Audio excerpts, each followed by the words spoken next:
estar con ustedes un domingo en casa. Estuve viendo el desarrollo del culto. Qué bueno también poder saber que se dieron cita hoy domingo acá para continuar creciendo en la gracia del Señor. Para aquellos que nos visitan por primera vez, estamos llevando a cabo una serie titulada Cómo compartir el Evangelio en nuestra ciudad, y para eso escogí el libro de los Hechos, que es mejor libro que ese para nosotros poder adquirir las herramientas básicas necesarias para también poder compartir el Evangelio en nuestra ciudad, obviamente de Guayaquil. Creo que es muy oportuno que usted no se pierda esta serie, porque yo creo que esta serie aportará a sus vidas la manera, la forma, los métodos, o como quiera usted llamarle, la mejor forma de compartir el Evangelio. Juramento frustrado es el título que hoy me compete ante ustedes. He orado al Señor para que en su gracia y en su misericordia me permita mostrar el Evangelio, y así te puedas ir de acá hoy convencido, pero también contento porque el Señor obró en tu corazón. Y quiero comenzar haciéndoles una pregunta, aunque un tanto retórica. ¿Por qué las personas que buscan hacer el bien son blanco de conspiración, de cuestionamiento, de trama, aún para quitarle su vida? Es una pregunta que quizás tú te haces continuamente. Es una pregunta que a veces ancla en mi corazón. ¿Por qué tú, queriendo hacer el bien, terminas siendo cuestionado? ¿Por qué las mujeres a veces quieren ayudar a otras mujeres a que sean mujeres piadosas y terminan siendo un problema? ¿Por qué los hombres, cuando predicamos el Evangelio, o simplemente le decimos a los hombres que lideren bien su hogar, su casa, su esposa, terminamos en problemas? ¿Por qué cuando ministramos matrimonios terminamos enfadados? Si simplemente queremos obedecer y queremos hacer el bien. Richard Bader dijo lo siguiente, lo voy a leer de manera que tú lo puedas comprender. Si contemplaríamos delante de nosotros al cielo, a Dios y al infierno, ¿no te parece que esto reconciliaría eficazmente nuestras diferencias y sanaría nuestras exasperaciones y divisiones nada francas? ¿No retendrían las manos que desean con avidez emplear la violencia contra aquellos que no están de acuerdo con su forma de pensar?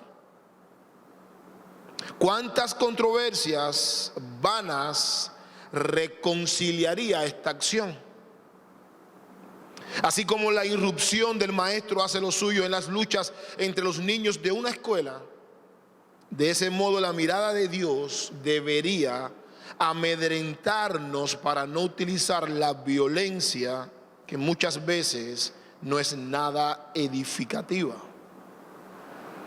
Dios sabe que cuando nos envía a predicar el Evangelio, siempre vamos a tener oposición.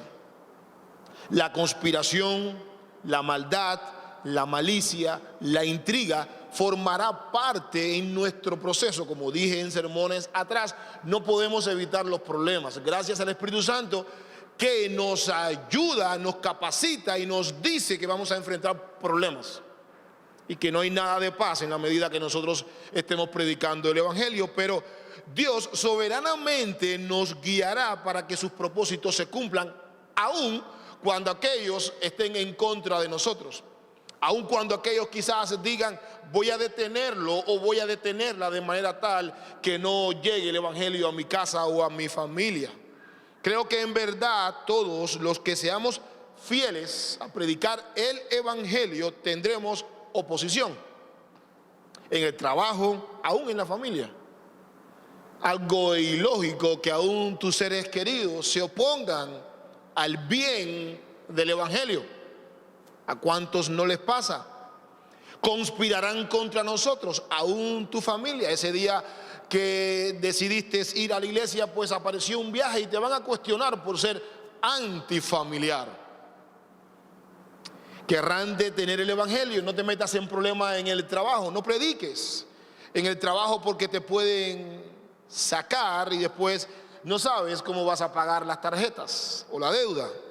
Algo de esto le pasó al apóstol Pablo. Recordemos que el apóstol Pablo entra a Jerusalén y una turba enardecida quería linchar al apóstol Pablo, y encadenado en la plaza él da un discurso que lo vimos acá. El comandante Claudio Lisas, para ponerlos en retrospectiva en el contexto en el que hoy vamos a estar aprendiendo grandes enseñanzas, él lo pone en el cuartel para ponerlo a salvo de la turba enardecida que estaba en desacuerdo con el apóstol Pablo. Y el apóstol Pablo está en un calabozo, preso, porque lo querían matar. Ya entramos en el capítulo número 23, los versos 12 al 14 son los que hoy vamos a estar exponiendo. Abra su Biblia en esa porción que he mencionado y lea conmigo detenidamente lo siguiente.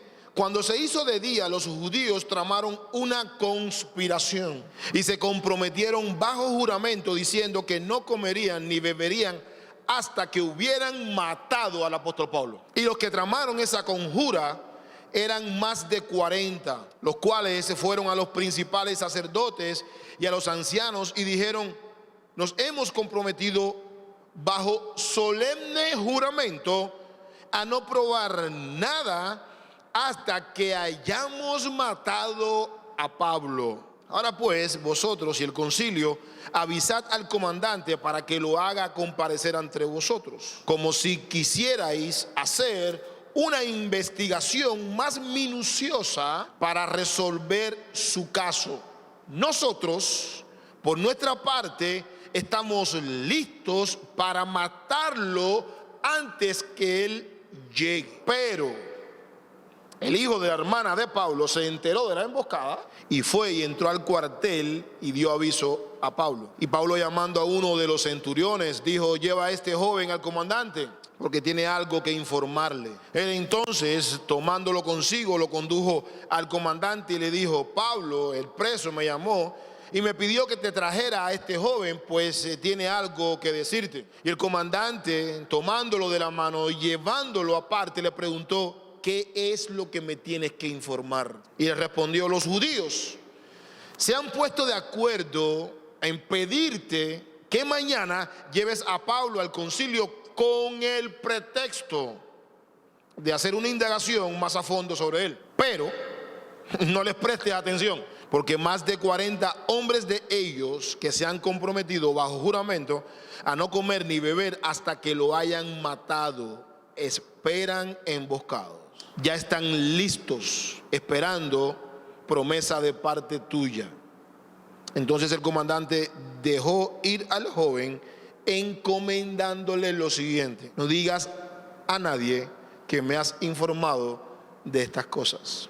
Y llamando a 2 de los centuriones, dijo: preparar 200 soldados para la hora tercera de la noche, con 70 jinetes y 200 lanceros, para que vayan a Cesarea. Debían preparar también cabalgaduras para Pablo y llevarlo a salvo al gobernador Félix. Los ancianos y sacerdotes tratan de matar a Pablo una vez más, pero esta vez de manera sediciosa, llena de malicia.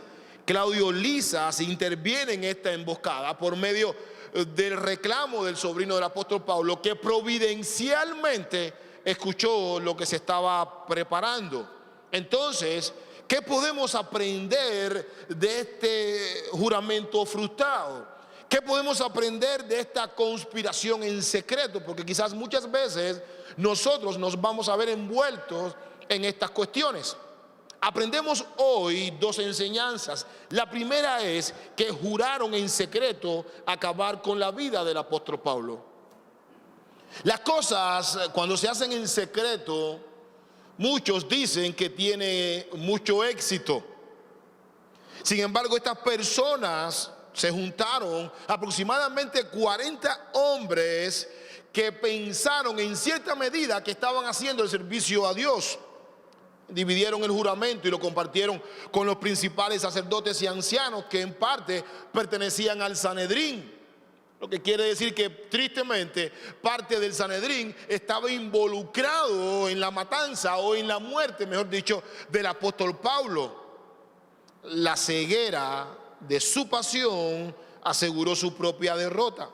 Bajo juramento decidieron no comer nada, y en el idioma original griego, lo que quiere decir que se pusieron bajo maldición. El verbo que se traduce juramentar es anatematizo, de donde proviene la palabra castellana anatema, que quiere decir una persona que se pone bajo maldición si no llega a cumplir dicho juramento. En otras palabras, ellos estaban diciendo que me maldiga Dios si no mato al apóstol Pablo, que me convierta en un maldito si este hombre no se le da muerte. Por lo tanto, los conjurados deseaban implicar en sus maquinaciones e involucrar a los ancianos. Y una de las cosas que hacen las personas cuando quieren detener el evangelio es buscar la manera de involucrar también a otros. Aunque Lucas no nos dice específicamente lo que el pasaje nos dice firmemente, que quizás el 100% de la jerarquía del Sanedrín estaba involucrada, ellos tuvieron la osadía de involucrar parte del Sanedrín. Por lo tanto, entró en una conspiración de asesinato con los anarquistas. Los mismos, para que ustedes puedan comprender, los mismos que deberían enseñar la palabra del Señor, hoy están de acuerdo en matar a un hombre por decir la verdad. Pastor, ¿esto puede ser real?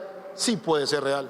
A veces digo que nosotros no tenemos solamente lucha contra aquellos que no creen el evangelio. También tenemos lucha contra los religiosos y fariseos.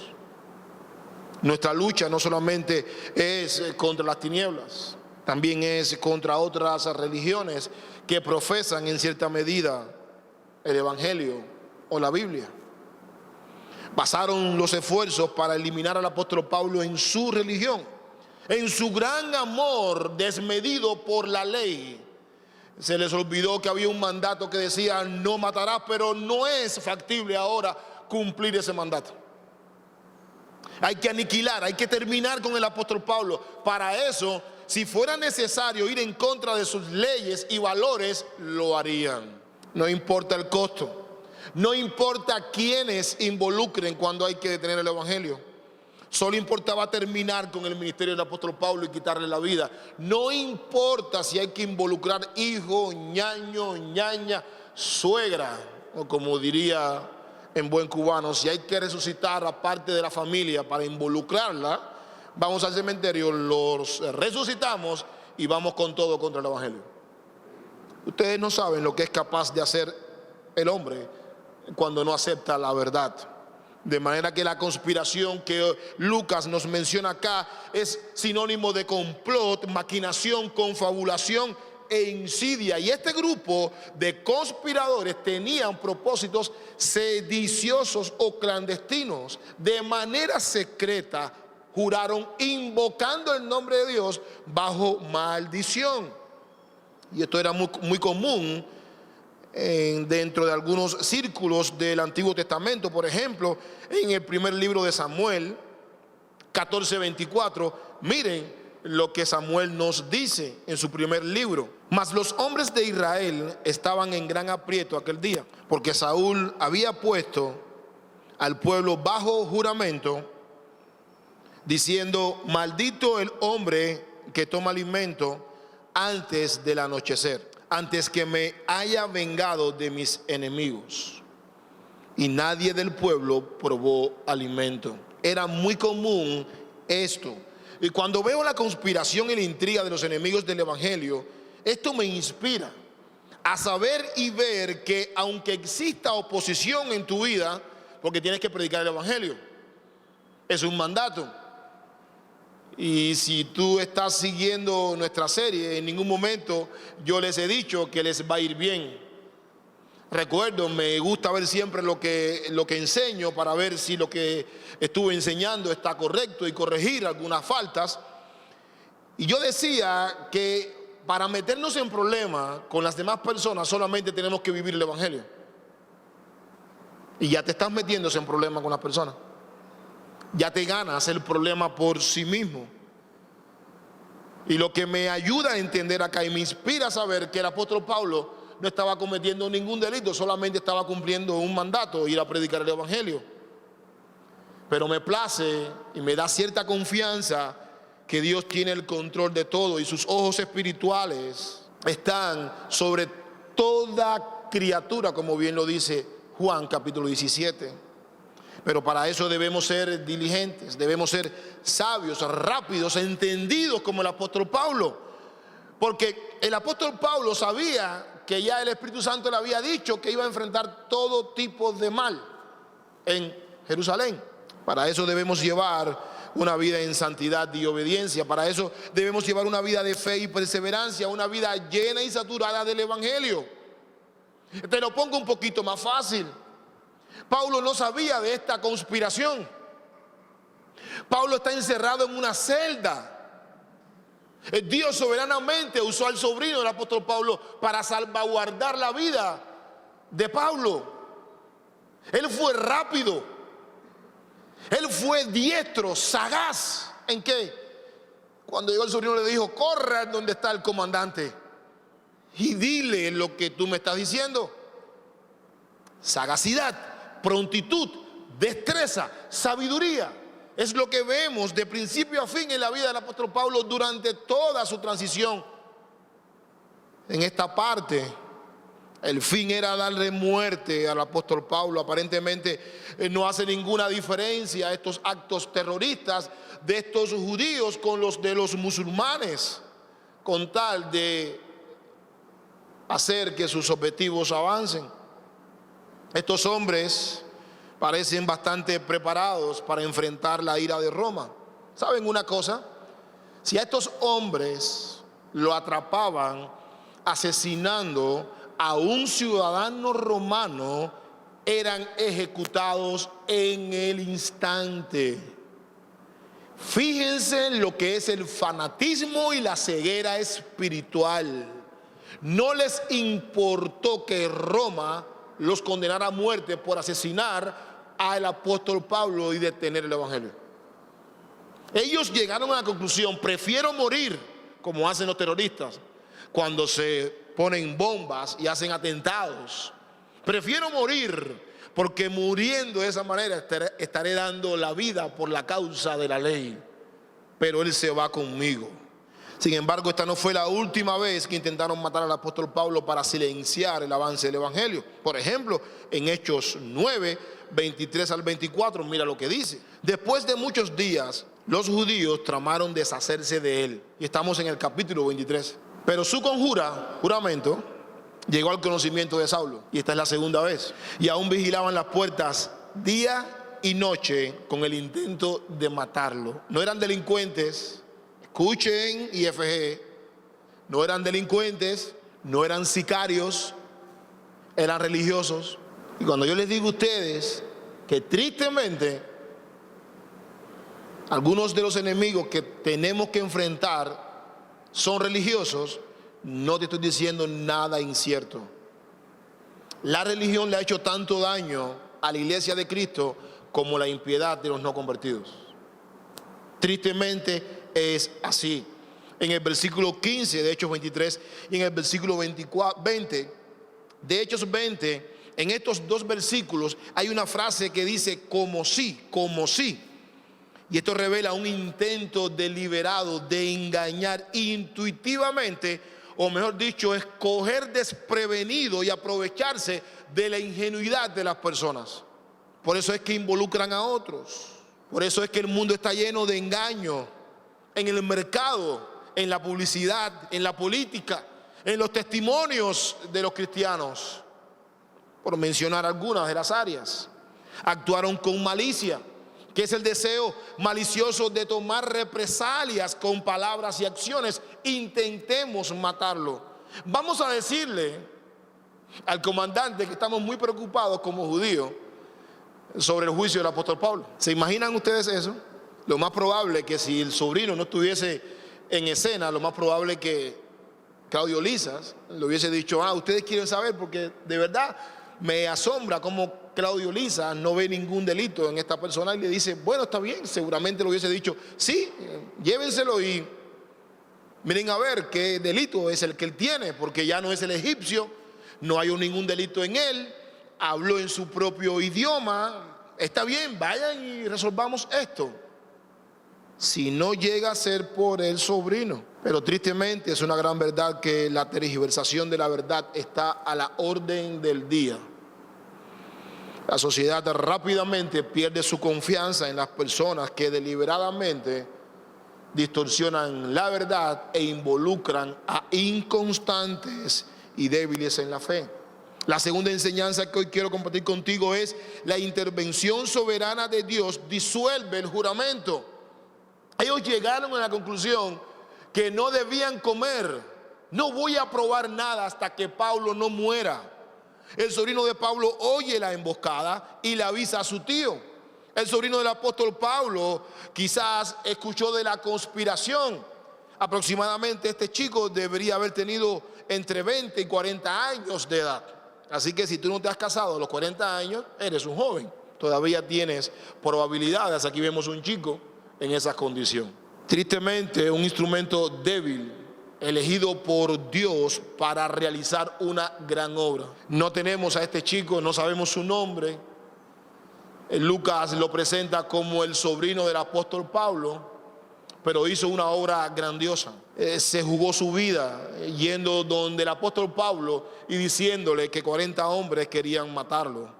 Agentes humanos controlados soberanamente por la providencia de Dios, por influencias divinas. Dios estaba al control, de manera que no es casualidad que Pablo escuchara de la conspiración contra su vida por medio de su sobrino y este le diera el aviso al apóstol Pablo. Era Dios obrando continuamente para hacer fiel su promesa. Recordemos esto, encontramos hoy a un apóstol Pablo listo para ser ejecutado de una manera conspirativa, oculta, sediciosa. Pero abre tu Biblia en el versículo número 11 de Hechos, capítulo número 23, para que puedas comprender la fidelidad de Dios. A la noche siguiente se le apareció el Señor y le dijo: ten ánimo, porque como has testificado fielmente en mi causa en Jerusalén, así has de testificar también en Roma. Pablo todavía no había llegado a Roma. Pablo estaba en el calabozo. Por lo tanto, cuando el sobrino llega y le dice: ¿sabes qué va a pasar? Te quieren matar. Sí, pero ¿qué pasó? Recordemos que el verso número 12 dice: cuando era ya de día. Y en esa misma noche se le aparece el ángel al Señor, del Señor al apóstol Pablo, y le dice: tú vas a testificar en Roma, tú no te vas a quedar aquí en Jerusalén, tú vas a llegar vivo a Roma. Pablo, gozoso, confiado, le dice a su sobrino: dile al comandante que miren cómo están estos locos, si yo tengo que llegar a Roma, porque hace unas horas el Señor me lo dijo. El Señor me dijo que tengo que llegar a Roma. Aquí vemos a Dios trabajando para hacer fiel su promesa. Personas débiles como su sobrino, soltero con 40 años, pero también a un comandante poderoso. Usa a ambos. En el fondo, no se trata ni de funcionarios gubernamentales, ni de religiosos corruptos. No es tu jefe, no es otra persona que te esté causando problemas. En última instancia, es Dios que tiene el control sobre todo. Es Dios. Todas las personas Él las orquestará para llevar a cabo sus propósitos. A veces, como pastor y consejero, yo le digo a las personas: ¿qué puedes aprender de esta enseñanza? Porque tenemos que ver a Dios obrar aún en nuestros enemigos. Algo nos quiere enseñar Dios. Y tenemos que tener ojos espirituales de la misma forma que el apóstol Pablo lo estaba viendo. En la noche se le aparece un ángel. A pleno día ya estaban tramando una conjura para matar al apóstol Pablo. Ojos espirituales. Sin embargo, Dios providencialmente nos cuidará cuando Él nos dio una promesa. Del Antiguo Testamento también aprendemos cómo Dios conservó la vida de David cuando le dijo que iba a ser rey siendo un niño. Y en ese transcurso de cuando Dios le dijo que iba a ser niño a su reinado pasaron muchos años y Saúl quiso matarlo. Pero David se acordó de cuando Dios le dijo: tú vas a ser rey, por medio de Samuel. Por otro lado, debemos ser personas vigilantes. Debemos ver la providencia de Dios, vigilarla con ojos espirituales, observarlas, pensar en ella, cómo es que Dios está obrando a mi alrededor. Eso es lo que Pablo seguro estaba haciendo dentro del calabozo. Él recordó la promesa de Dios. Él ve que su sobrino viene y le avisa de la conspiración. Él automáticamente envía a su sobrino, a Claudio Lisas, para que éste haga algo. Vemos aquí al apóstol Pablo pensando si Claudio Lisas era creyente o no. Y esto es un principio que a veces a nosotros se nos olvida. Solamente pensamos que aquellos que nos tienen que ayudar son los que están con nosotros en la iglesia. Y eso muchas veces no es así. Hay muchas personas a lo largo de mi vida aquí en Ecuador que me han ayudado, que nunca se han congregado en Fuente de Gracia. Pero Dios los ha usado para mantener fiel su promesa en mi vida, que me llamaría a pastorear una iglesia. Así es como tenemos que ver las cosas. Pablo confió en el comandante y este determina cuidar al apóstol Pablo. Claudio Lisas, para que ustedes recuerden, era un alto oficial romano en Jerusalén. Cuando Pablo fue arrestado, él lo cuidó y actuó con presteza para prenderle de los que rodeaban al apóstol Pablo para quizás matarlo. El comandante pudo visualizar la ira de estas personas. Desmedidamente insistían, pero también estoy seguro que Claudio Lisas pudo evaluar, previsualizar o visualizar, como quiera que sea, la tranquilidad del apóstol Pablo. Oye, este hombre lo acusan, no se defiende, lo quieren matar, no pide que se esconda. ¿Con qué clase de ADN está hecho este hombre? Pero para mí no hay ninguna duda que quizás Pablo vio algo positivo en el comandante, quien le pidió a su sobrino que fuera donde estaba él. Algo vio el apóstol Pablo en Claudio Lisas. Y evidentemente yo creo que hay una conexión. El buen testimonio del apóstol Pablo influenció el corazón de Lisas. Y al Lisas ver el testimonio del apóstol Pablo, decide cuidarlo. Aunque quizás como alto oficial de la corte de Jerusalén, su preocupación era quizás principalmente la paz de Jerusalén. El comandante no tenía ningún prejuicio contra el apóstol Pablo, a diferencia de las demás personas. Consideró que debía manejar el asunto de manera profesional. Le dijo al sobrino: no digas nada a nadie. A veces, o mejor dicho, muchas veces, debemos actuar con mucha profesionalidad. Muchas veces, cuando sabemos de algo o de alguien, simplemente nos callamos y preferimos que, en vez de actuar con sabiduría, preferimos que dicha persona sea denigrada. Las palabras tienen poder. Tú no tienes que actuar de una manera impropia cuando tú escuchas que el testimonio de alguien está siendo denigrado o vituperado. Simplemente tú tienes que acercarte a dicha persona y ayudarle, porque se está tramando un comentario negativo en base a la persona. Pero ¿qué te parece si eso no tiene ninguna diferencia cuando tú escuchas que a alguien que está contigo en la iglesia se está murmurando cosas horrendas de él o ella y te quedas callado? Tristemente, tú estás de al lado de ese bando.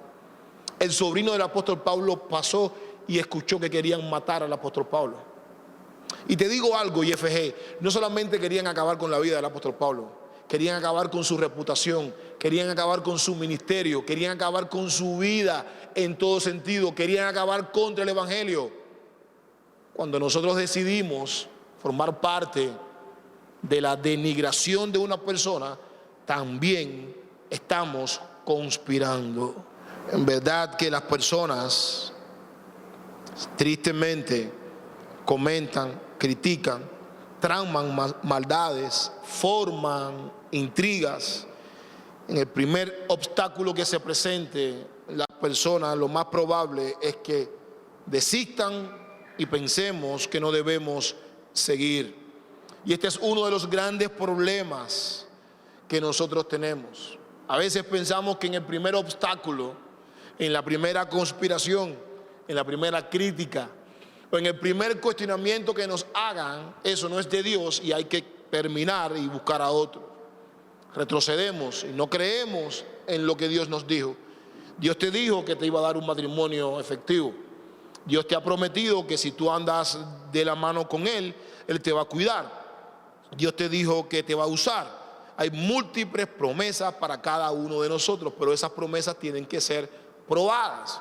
Y en el transcurso a que esa promesa llegue, tú te vas a encontrar personas que, permitidas por Dios, que van a querer matar tu reputación, que te van a influenciar con pensamientos negativos, que te van a decir que tú no puedes, te van a hacer ver que tú eres ineficaz, te van a hacer ver que ya tú estás pasado de edad. Como me dijo a mí un pastor, yo llegué acá con 45 años, 44 años de edad, me dijo, tú estás muy viejo para ser pastor, tú eres negro aquí en Guayaquil. Yo le dije, sí, pero el problema es que antes de salir de Cuba Dios me dijo que iba a fundar una iglesia. Si lo hubiese hecho caso, hubiese terminado. Ayer le dije a los chicos del instituto que escuchen pensamientos positivos. No escuchen a los que tienen pensamientos negativos. Estos te detienen, te estancan. El apóstol Pablo, antes de llegar a Jerusalén, el Espíritu Santo le dio aviso y le dijo que le esperaría muchos males en Jerusalén y muchas pruebas. Se preparó. Prepárate. La carrera del evangelio no es nada fácil. Prepárate. Hay muchos que están esperando ver tu caída. Prepárate. Hay muchos que no quieren que tu matrimonio prospere. Prepárate. Hay muchos que no quieren que tú sirvas. Prepárate. La guerra está ahí. El problema está. Pablo sale de una noche a un día con todo cambiado. Una noche el ángel le dice que te testificará en Roma y al día siguiente el sobrino le dice te quieren matar. Wow. Cuando las personas rechazan la verdad y son capaces de ocultar la conspiración, llegan a hacer cualquier cosa indecible. Pero también los que la escuchan y no intentan hacer nada por detenerla, son capaces también de hacer cualquier cosa. Repito esto porque es importante. Aquí hay dos personajes alrededor de la vida del apóstol Pablo: el sobrino y el comandante. El sobrino escuchó y dio aviso. El comandante, una vez recibido el aviso, protege al apóstol Pablo. Lo que quiere decir que tan culpable y tan insidioso es aquel que escucha y no hace nada, como el que trama la conspiración. Y tan culpable es como el que escucha, no dice nada, como el que trama la conspiración, como los que se dejan involucrar como parte del Sanedrín. Tristemente es así. Así ha sido a lo largo de la historia. Cuando no se acepta la verdad y se acepta la mentira, esta va acompañada de muchos males. Una de ellas es la conspiración para frenar el evangelio, denigrando a la persona. Sabemos que ya no nos van a matar con un disparo, con una puñalada por la espalda, pero también buscan la sedición, buscar grupitos de personas afines para tratar de involucrarlos, y preferiblemente serían personas débiles. Por eso es que los amalecitas, Dios los castigó, porque los amalecitas tenían este principio. Como caminaban por el desierto, muchos se quedaban atrás porque estaban cansados, quizás tenían ciertos problemas de salud, y a estas personas que se quedaban atrás, te imaginas tú, eran millones, 2 millones aproximadamente de judíos. Estos débiles que se quedaban atrás, rezagados, los amalecitas los cogían y les quitaban las cosas y los mataban.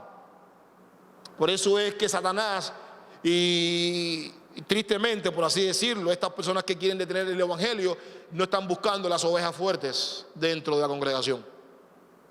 Están buscando a esas ovejitas débiles. Un domingo al mes, un miércoles cada 2 meses, el culto de ayuno una vez al año, las actividades para la edificación no participan, eres presa fácil de este tipo de gente. Satanás sabe a quién dirigir y a quién involucrar para tratar de frenar el evangelio, aún por medio de la mentira. Porque esto será armado de una forma que pareciera que es verdad, y te lo van a presentar como si pareciera que era verdad. Estas personas involucraron al Sanedrín y le presentaron con objetividad y lógica la solución. Hay que matar a Pablo. Pero ¿cómo ustedes que enseñan la ley, que tienen la Torá de punta a cabo, que ustedes son los jueces de Israel, ustedes tienen en su libro sagrado, no matarás? Y ahora tienes a unas personas, 40 hombres, seduciéndolos a ustedes para violar un mandato dado por el mismo Dios que predica el apóstol Pablo. Hay que tener ojos espirituales. Todo esto tratará de detener el avance del evangelio. Unos planeando cómo detenerlos para que no sigan predicando, y otros involucrándose. Así ha sido a lo largo de la historia.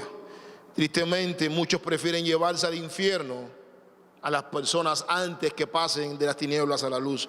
No importa si la persona que necesitan involucrar para denigrar la reputación de alguien es hijo, abuelo, abuela, ñaño, ñaña, no importa si es cercano o no, con tal de denigrar a la persona. Mira la frase que te quiero dar. Cuando las personas persisten en acabar con la obra de Dios y deciden no vivir conforme a la verdad bíblica, sus planes e intenciones deben ser bien observados. No piensen que el apóstol Pablo estaba durmiendo en un penthouse. Pablo estaba seguro que ellos no habían terminado ahí. Estamos hablando con un hombre que sabía muy bien del pie al pa de la ley y de las intenciones de su pueblo judío. Ellos, lo que no sabían, que el apóstol Pablo sabía quiénes eran ellos. El apóstol Pablo dice: esta gente no hay quien los detenga. Ellos me quieren linchar, me quieren matar. Pablo estaba observando bien, porque cuando las personas persisten en acabar con la obra de Dios, tú tienes que observarlos. Ya es una señal. Ya es una señal de conspiración. Tú no tienes que investigar quiénes son los enemigos de Cristo y su evangelio. No hagas eso. Solo tienes que decir la verdad y pedirles que vivan conforme al evangelio. Así sabrás si son enemigos de Cristo o no son enemigos de Cristo. Pablo de Tarso continuó su camino siguiendo el propósito de Dios en su vida. Dios lo guardó soberanamente, pero Pablo desconocía el proceso para alcanzar, llegar a Roma y testificar. El Señor Jesucristo, cuando nos llama, nos deja en claro su llamado, pero algo que Dios hace es que nos declara dónde es que nos quiere llevar, pero no nos revela cómo nos quiere llevar. Tampoco nos dice cómo llegaremos a donde Él quiere que nosotros lleguemos. Así es como el apóstol Pablo fue custodiado. 470 hombres. De Jerusalén a Cesarea hay aproximadamente 105 kilómetros. El transporte en el cual se debían mover era a caballo, no era en un carro blindado. El apóstol Pablo tenía tanta custodia, o posiblemente quizás ni el presidente del Ecuador se mueva con 470 hombres de una provincia ahorita. Bueno, ahora quizás sí, pero el apóstol Pablo, Dios lo protegió con 470 hombres. ¿Tú te imaginas 470 hombres para cuidar a un hombre? Ese es Dios. ¿Saben por qué?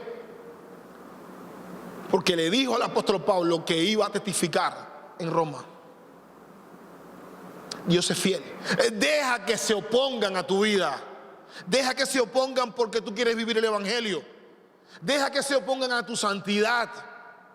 Él es fiel. Él tiene todo el cielo a nuestro favor. Todo el cielo a nuestro favor.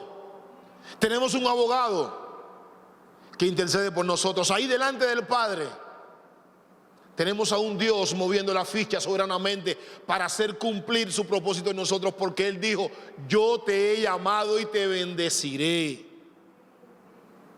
Él es fiel. Confía en sus promesas. Disfruta sus promesas. Abre tus ojos espirituales para que puedas ver las riquezas de la providencia de Dios. Aprende de las debacles. Aprende de los momentos difíciles. Escríbelos. Guárdalos. Pregúntate siempre: ¿cómo puedo ver a Dios obrar en esta situación? Pablo estaba en un calabozo. Cuando salió le dijeron: tenemos que cuidarte.